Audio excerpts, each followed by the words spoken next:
Hello and welcome to this home edition of Politics Day. Due to the Covid-19 restrictions, I'm not able to be in this studio, but I can promise you that we have very good guests on today's programme as we discuss education in crisis due to the Covid-19 pandemic.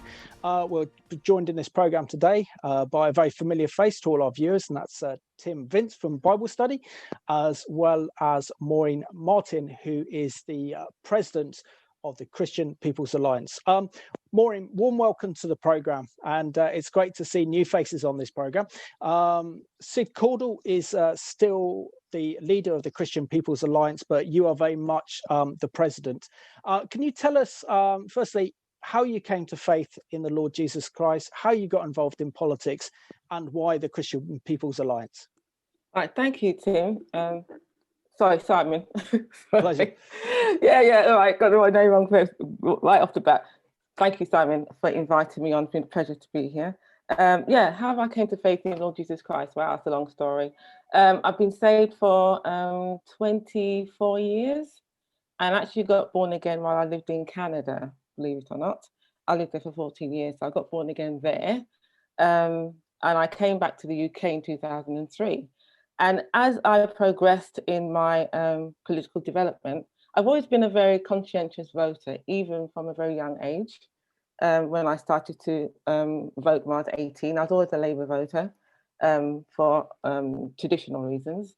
As I came to faith and as I developed in my political awareness, I discovered that there weren't very many parties I could vote for as a Christian because their values are just not synonymous with mine. So I started looking around for other parties to vote for, and I found it very difficult. So a friend of mine, a fellow Christian, actually introduced me to CPA. So I thought, oh great, I'll definitely sign on to that. About 2009, 2010. But I was not an active member of the CPA. I gave my dues, I paid my membership fees, but I was not really active. So as time progressed, in 2015, there was a general election. And I thought, okay, I'd like to vote for the CPA, but I didn't see them anywhere on the ballot, and there was no information about them anywhere. So I thought, well, can I vote for them or can't I? So I went to their website and I pressed the I'd like to help button, the little tab. Before I knew it, Sid Caudle was on the phone to me, asking me if I'd like to run in my constituency in a general election. Of course, I almost dropped the phone, almost fell off my chair. For someone who's not been that involved in politics, to suddenly leap from almost nothing to, riding in a general election was a big leap. But nevertheless, I did say yes. And it all started from there. Within a few days, he'd gotten the signatures, deposit, and suddenly I was on the ballot. And since that time, I've been very much involved in CPA. So I've run in every general election, every by-election, every local election in my local constituency since then. And August of this year, I was voted as the president of the party. So, the involvement's been gradual, but it's been really welcomed. And if we work for a CPA, I think I'd be probably politically ignorant still. So I'm really thankful for the party, and hopefully we can progress in what we aim to do in this country. I really appreciate your story, and I'm sure our viewers as well. And it's a pleasure to have you on Politics Today. Tim, our viewers very dearly love you, particularly your role in heading up Bible Study. But you also have a great passion for education. What are your concerns regarding the state of education in this COVID-19 crisis, where during the first lockdown, we've seen that our schools were closed from March until September of 2020? Yeah. So just very quickly, I came to the Lord at a Christian school. So it is very dear to my heart. After basically going nowhere in my early teens, it had a profound impact on me, having Christian teachers as close mentors and and spiritual advisors. Now, basically, over recent years, government has been trying to shut Christian schools that don't espouse what they call British values. And we've reached a situation where the tables have turned and government schools are shut.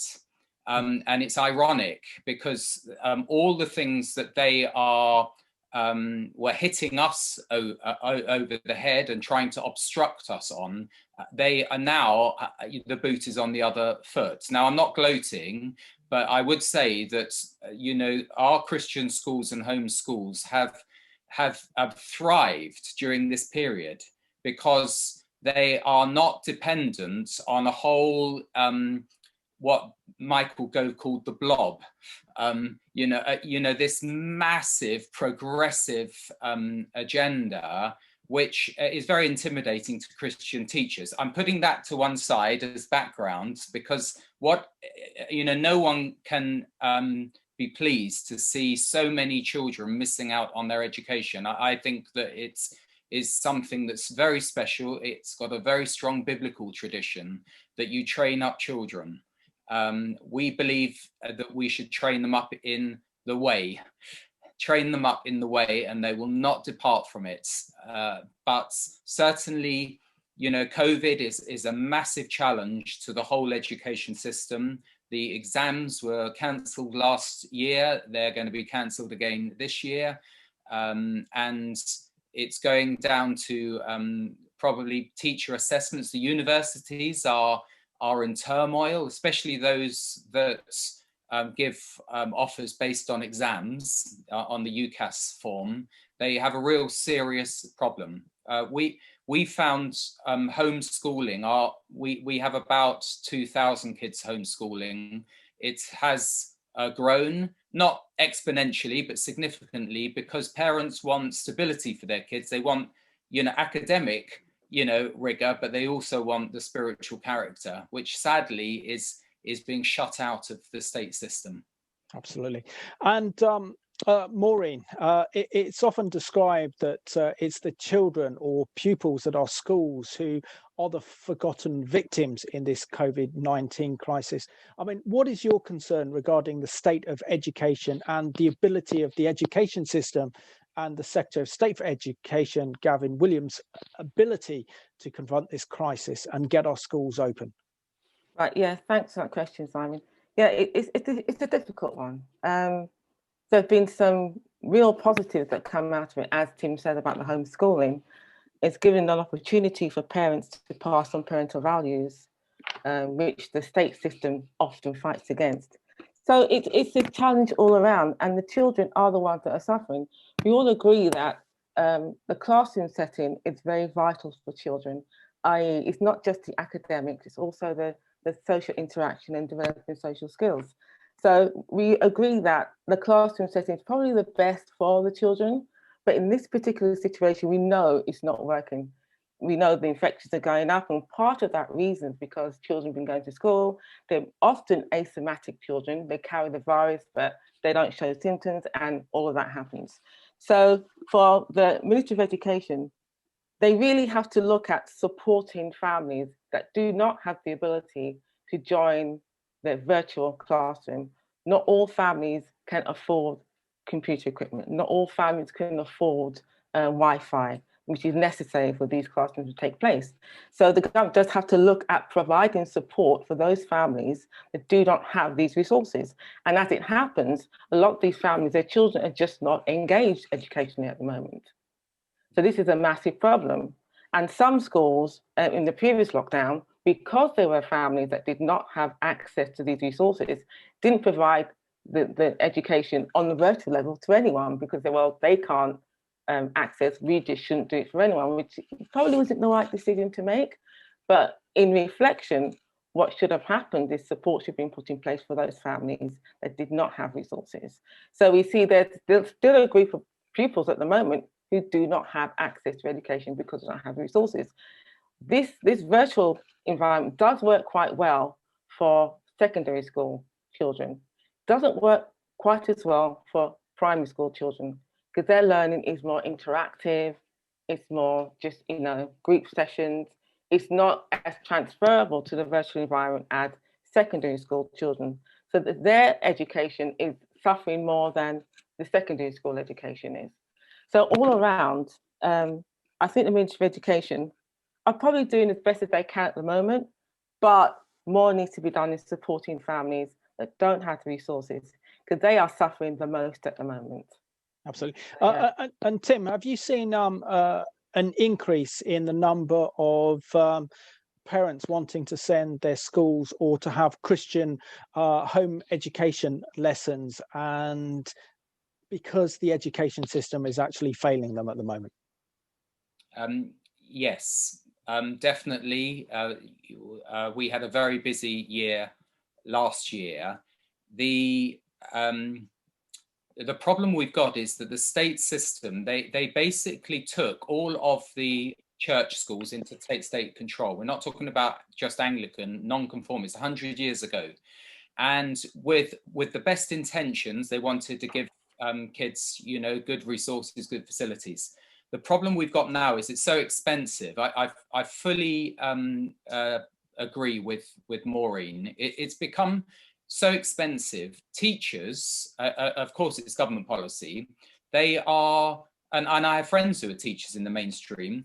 They're being paid full whack to not, you know, do any teaching. Some of them, you know, maybe turn up once a week. So money actually could be better spent, in my view. Now, you kindly sent me some information on Sutton Trust and the fact that, you know, obviously private schools are faring better, but it's not through lack of money that the government schools are not functioning. They're putting the money in the wrong place often. The folks who do our home education are not rich. It's totally sacrificial. It's not expensive per child. It's probably between it's probably it's about 1/4 of the cost of a child at a state education, and the government should be actually funding kids to do homeschooling. They've mentioned about the lack of laptops, the lack of equipment. There's a lot of money that's gone to waste. And in the States, they do have a voucher system where parents are able to spend their education tax money as they want in terms of what they give to their kids. So we haven't had the growth that we could have had, because it is a massive commitment to say, right, I'm not just trying to do a COVID stopgap. I want my kids, for the whole of their education, to have a Christian worldview, and that takes a commitment in a very secular world. But we've had quite a significant growth, and actually the kids are thriving. But unfortunately, there is a culture which is still very hostile to the Christian worldview in the education establishment, and so we don't hide that from parents.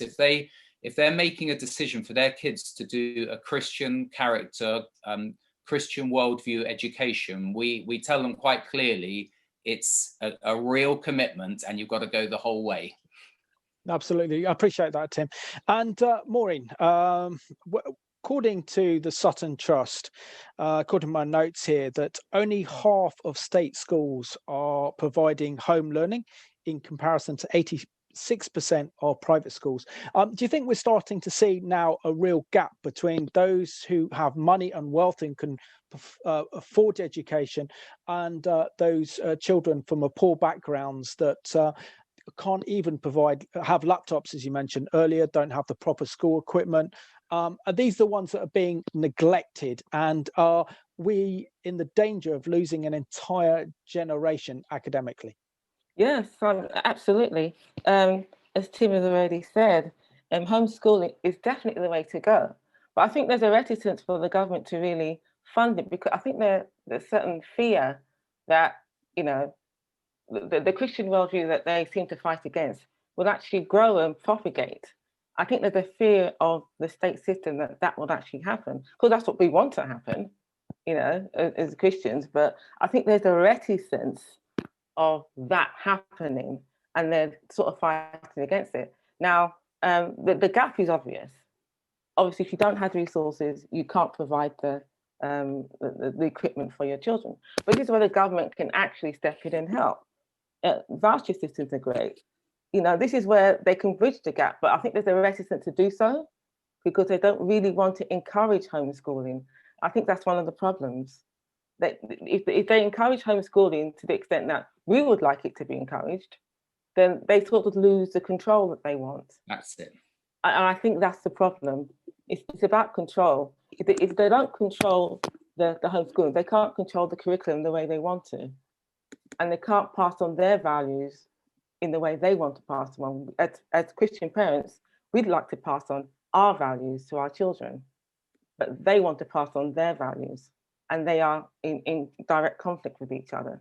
So yes, absolutely there's a gap, and absolutely the government can help to fill it, but there's a reticence to do so because the ramifications of doing that are that homeschooling will increase, and Christian parents will actually take on responsibility for homeschooling their children and passing on their values.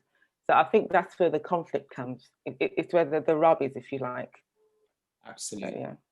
Very good. And Tim, we hear that our Prime Minister Boris Johnson is saying that he hopes to get schools back after the Easter break. Now, this is a very long time for these pupils to not be at school. I'm sure it have a huge detrimental impact to their education.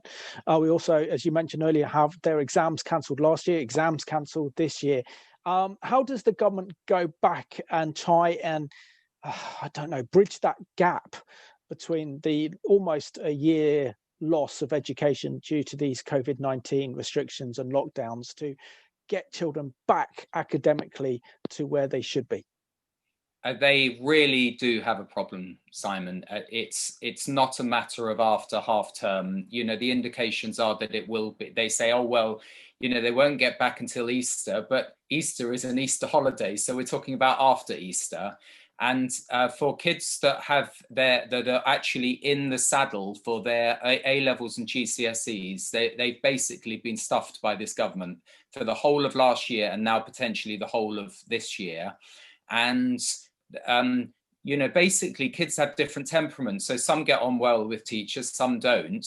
And the teachers will be making the assessments. And I'm afraid, that's where the impartiality of exams goes out of the window.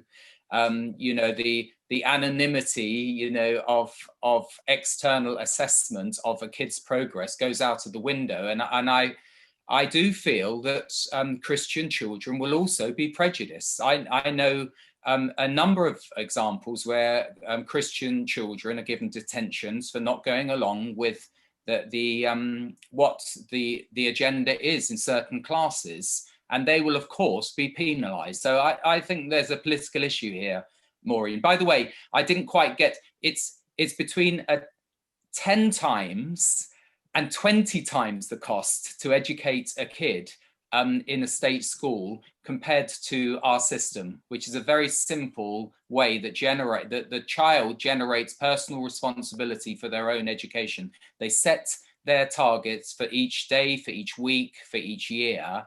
And we have a complete map of what has been achieved through the year. And by the way, on the home education, even though there's been lockdown, the Education Select Committee have been trying to push under Robert Halfon a registration, in other words, a list of everyone who homeschools, maybe there's between 60 and 100,000. And that list will inevitably lead to monitoring. You don't have a list unless you monitor that list. And estimates of over £500 million to implement this at a time when we're absolutely strapped as a country. It's purely ideological, as Maureen says, to control the thinking and the beliefs of children. And of course, we know in Scotland, they've been pushing to you probably cover this in your politics programs, pushing for children to be able to spy on their parents so that what happens in the home can be monitored. I mean, it's absolutely shocking and it has to be stopped. Maureen, we're coming down to about 8 minutes left of the programme. So I've got some issues I want to raise before we bring this programme to an end. But the first thing is, what is the impact of the government's lockdowns, the closure of schools on our children's kind of mental health? Not only their academia and their ability to learn in this crisis, but the fact that this is so damaging to so many young people who can't see their friends or spend time with their best friends, and also feel that they've got a structure in their lives. Absolutely, Simon. I mean, as kids, we know one of the best times of our school day was going out and playing, right? And just simple stuff, you know, playing with your friends. I mean, admittedly, with the technology we have today, a lot of young people spend a lot of time on the phone anyway. But regardless of that, you went out with your friends. It was a time to get away from the academia for a little while. It's relief. Now, I mean, you can still go out for a walk, but you're limited. You're stuck indoors. You're sitting in front of a computer screen at school basically all day. I mean, this is not great for their mental health. And the home environment isn't ideal. Not every child's home environment is perfect. We know that.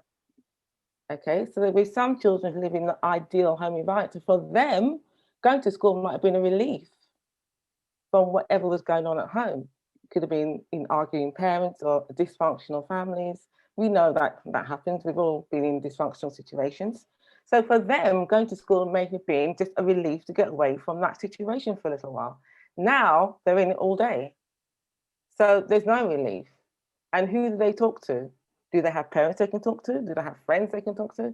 Now, all these questions are raised. And is anyone actually looking at a child's mental health? Are they actually considering the wider impact of this situation on children going forward? What are they going to do when they get back to school? Are they going to make the adjustment as easily as they think they can? And we know children are quite flexible and they can adjust quite quickly. But again, that depends on the environment they live in.